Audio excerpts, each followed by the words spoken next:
السلام علیکم ورحمۃ اللہ وبرکاتہ۔ امید کرتی ہوں آپ جہاں ہوں گے خیریت سے ہوں گے۔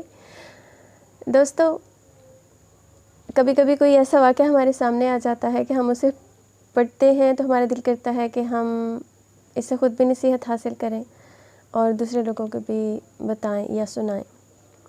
تو ایسا ایک واقعہ چھوٹا سا، ایک بادشاہ سیر کے لیے باہر نکلتا ہے تو وہ دیکھتا ہے کہ ایک کمہار جو ہے وہ گدھوں کے ساتھ جا رہا ہوتا ہے اور سارے کے سارے گدھے ایک ہی لائن میں بالکل سیدھے چل رہے ہوتے ہیں۔ تو بادشاہ اس سے پوچھتا ہے کہ تم نے گدھوں کو سیدھا رکھنے کے لیے کیا حربہ استعمال کیا ہے؟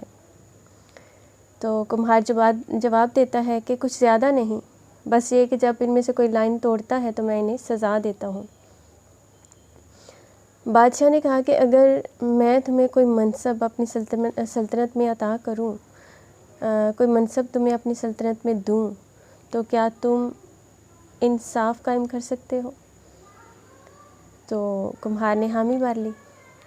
خیر، کمہار کا اس منصب پہ پہلا دن تھا اور پہلے ہی دن ایک چوری کا واقعہ اس کے سامنے پیش کیا گیا۔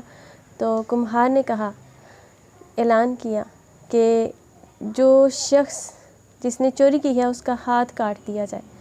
اتنے میں جو وزیر پاس بیٹھا ہوا تھا اس نے اس کے کان میں کہا کہ یہ تو اپنا خاص بندہ ہے، اس کے ساتھ تھوڑا رعایت کا معاملہ جو ہے وہ کیا جائے۔ جیسے کمہار نے یہ سنا تو اس نے فیصلہ سنایا کہ جو چور ہے اس کا ہاتھ کاٹ دیا جائے اور جو سفارشی ہے اس کی زبان کاٹ دی جائے۔ چنانچہ ایسا ہی کیا گیا۔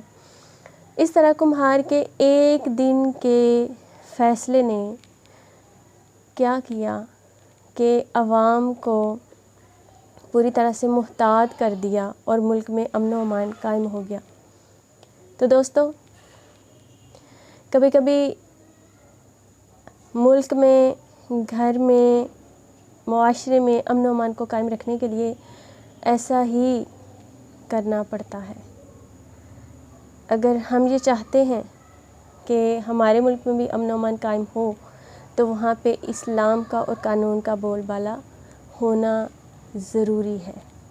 دعا میں یاد رکھیے گا، اپنا بہت سا خیال رکھیے گا، خوش رہیے، مسکراتے رہیے۔